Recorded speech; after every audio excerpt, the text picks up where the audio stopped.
हमारा देश तेजी से आगे बढ़ रहा है।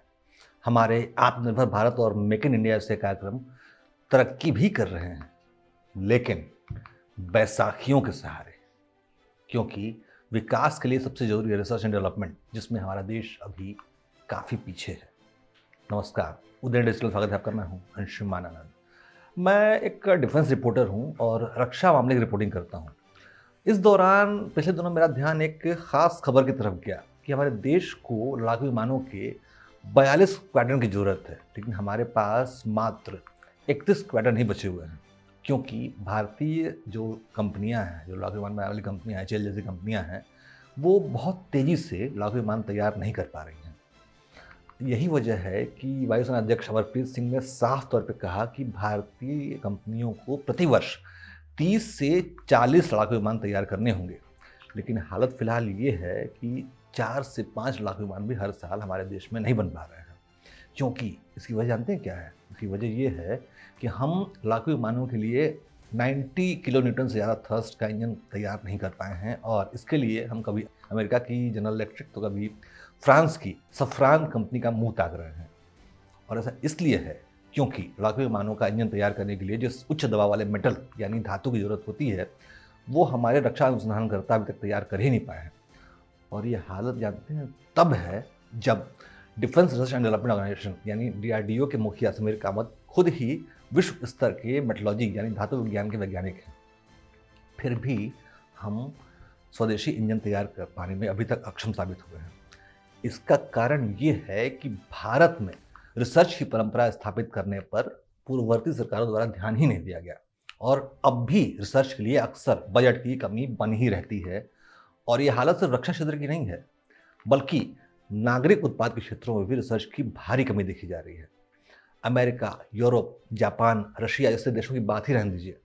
इन विकसित देशों में तो 50-50 सालों से गहन रिसर्च का काम चल रहा है, जिसकी वजह से ये देश माइक्रोचिप से लेकर लड़ाकू विमान तक अपने दम पर बनाने में सक्षम है। दक्षिण कोरिया से छोटा सा देश भी रिसर्च डेवलपमेंट के मामले में हमसे बहुत आगे है। दक्षिण कोरिया भारी अनुसंधान और विकास में निवेश करके अपनी अर्थव्यवस्था को तेजी से बढ़ा रहा है, जबकि भारत अनुसंधान और विकास पर बहुत ही कम खर्च कर रहा है। भारत की कंपनियां और संस्थान अभी भी अनुसंधान और विकास में बहुत ही कम निवेश करती हैं, और यही वजह है कि भारत के युवाओं के बीच बेरोजगारी बढ़ती जा रही है। वैसे तो मोदी सरकार आने के बाद देश की अर्थव्यवस्था को तेज गति देने के लिए कई तरीके अपनाए गए हैं, जैसे कि व्यावसायिक प्रशिक्षण को बढ़ावा दिया गया है, एमएसएमई को सहारा दिया गया है, निर्यात को बढ़ाने वाली नीतियां बनाई गई हैं, पीएलआई योजनाएं भी लाई गई हैं। लेकिन जो सबसे जरूरी चीज़ वो है रिसर्च एंड डेवलपमेंट, जिसको हम भूल गए हैं, यानी अनुसंधान और विकास। कोरिया जैसे छोटे देशों की तरक्की का राज रिसर्च एंड डेवलपमेंट में ही छिपा हुआ उनका भारी निवेश है। 1970 के दशक के बाद से ही कोरिया की अर्थव्यवस्था में तेजी से वृद्धि हुई। इसका कारण रिसर्च एंड डेवलपमेंट में किया गया उनका निवेश ही था। लेकिन हम कोरिया से सीखने की बजाय बड़े व्यवसायों पर दांव लगा रहे हैं। कोरिया अपने बड़े उद्योग समूहों जैसे हुंडई और सैमसंग को समर्थन तो उसका सपोर्ट तो करता है, लेकिन उसकी एक शर्त भी होती है कि ये कंपनियां रिसर्च एंड डेवलपमेंट में निवेश करें।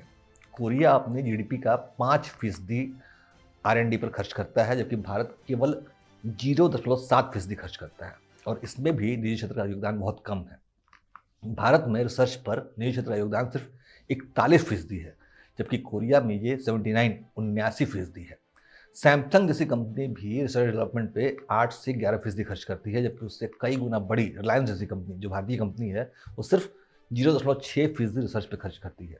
यहाँ तक कि टाटा स्टील, आईटीसी और मारुति जैसे बड़े उद्योग समूहों ने भी पिछले 5 वर्षों में रिसर्च डेवलपमेंट पे खर्च करना बहुत ही कम कर दिया है। भारत सरकार टाटा, अंबानी और अडानी जैसे उद्योगपतियों का समर्थन करती है, और करना भी चाहिए, लेकिन इन कंपनियों को रिसर्च एंड डेवलपमेंट में आलस्य करने की अनुमति कतई नहीं मिलनी चाहिए। तो अब मैं आपको याद दिलाऊंगा कि अब से कोई 60 से 70 वर्ष पहले भारत और दक्षिण कोरिया लगभग बराबरी की स्थिति में थे, जहां भारत उपनिवेशवाद के कहर से उबर रहा था क्योंकि उसको ब्रिटेन से आज़ादी मिली थी। वहीं कोरिया चीन के खिलाफ युद्ध से उबर रहा था। दोनों ही देश कृषि प्रधान थे, उनके उद्योग कम कुशल और श्रम प्रधान थे। लेकिन 1980 में कोरिया ने ज्ञान आधारित उद्योगों को चुना और हमसे बहुत तेजी से आगे निकल गया, जबकि भारत की वामपंथी रुझान वाली जो कांग्रेस सरकारें थीं वो रूस पर निर्भर हो गईं और उनके रिसर्च और डेवलपमेंट का इस्तेमाल करने लगी, जिससे देश में, हमारे देश में रिसर्च का माहौल विकसित ही नहीं हो पाया। हालांकि भारत के जो युवा हैं, यूथ आबादी, यूथ पॉपुलेशन है, भारत में दुनिया की सबसे बड़ी यूथ पॉपुलेशन है, वो बहुत ही प्रतिभाशाली है और निजी तौर पर रिसर्च के काम में लगी रहती है, लेकिन उन्हें व्यवस्था की तरफ से वो प्रोत्साहन नहीं मिल पाता है, जिसकी उन्हें सख्त ज़रूरत है। यही वजह है कि भारत में 15 से 24 वर्ष की आयु के 25% युवा शिक्षा, रोजगार या प्रशिक्षण में नहीं है। वहीं कोरिया में यह संख्या सिर्फ 5% है। भारत के बहुत से युवा व्यावसायिक कौशल हासिल करने के बावजूद निराश और बेरोजगार बैठे हैं। नेचर वर्ल्ड साइंस रैंकिंग में भारत 11वें स्थान पर है। विश्वविद्यालयों में रिसर्च का काम चल रहा है, साइंटिफिक पेपर छापे जा रहे हैं, किंतु इन सभी कार्यक्रमों की दिशा, जो गाइडलाइन है, वो तय नहीं है, जिसकी वजह से कई बार छात्रों द्वारा बरसों से की गई मेहनत की रिसर्च बेकार हो जाती है। वैसे तो भारत के अंतरिक्ष कार्यक्रम का लोहा पूरी दुनिया मानती है। हाल ही में हमने चांद पर रॉकेट भी भेजा है। हमारे युवाओं के पास बौद्धिक शक्ति भी है, लेकिन रिसर्च और डेवलपमेंट जैसे ईंधन के अभाव में ये शक्ति पूरी तरह से काम नहीं करती। हालांकि इस कमी को दूर करने के लिए भारत सरकार अपने बाजार की ताकत का उपयोग कर रही है, जिसके तहत विदेशी कंपनियों को भारत में ही प्रोडक्शन करने और तकनीक के हस्तांतरण के लिए मनाया जा रहा है, जिसमें कई बार भारत को सफलता भी हासिल हुई है।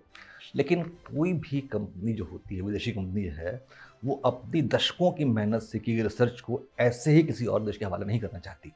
हालांकि भारत के विशाल बाजार में अपनी उपस्थिति बनाए रखने के लिए विदेशी कंपनियों को कई बार अपनी रिसर्च शेयर करने के लिए मजबूर होना पड़ा है, लेकिन ये कंपनियां बहुत ही बेमन से इस काम को करती हैं। इसका प्रत्यक्ष उदाहरण जो है वो अमेरिका की जनरल इलेक्ट्रिक कंपनी है, जिसे पीएम मोदी ने साल 2023 के मध्य में अपनी अमेरिका यात्रा के दौरान भारत में हिंदुस्तान एरोनॉटिक्स लिमिटेड के साथ मिलकर GE404 और GE414 इंजन तैयार करने के लिए मना लिया था।